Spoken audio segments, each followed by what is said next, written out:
আসসালামু আলাইকুম রহমতুল্লাহ। চলে আসলাম কুমিল্লা জেলার মুরাদনগর উপজেলার ঐতিহ্যবাহী বিষ্ণুপুর কেন্দ্রীয় ঈদগাহ শাহী জামে মসজিদ।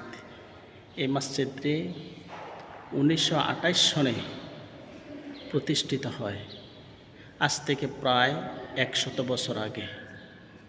এই মসজিদের সামনে রয়েছে বিশাল বড় ঈদগাহ। ঈদগাহটি তখনকার দিনের আমরা 11টি গ্রামের লোক একত্রিত হয়ে হাজার হাজার লোকের উপস্থিতিতে সলাতুল ঈদুল ফিতর, সলাতুল ঈদুল আজহার সলাত আমরা আদায় করতাম। সময়ের ব্যস্ততা পরিস্থিতি মতানৈক্যের আলোকে এখন প্রত্যেকটি গ্রাম এক একটি করে ঈদগাহ, এমনকি কোনো কোনো গ্রামে একাধিক ঈদগাহ হয়েছে। কিন্তু অপ্রিয় হলো সত্য, আমার আব্বা, দাদা, আমাদের চাচা, আমার আব্বার মামা, আমার আব্বার নানা এই ঈদগাহতে নামাজ পড়ছে।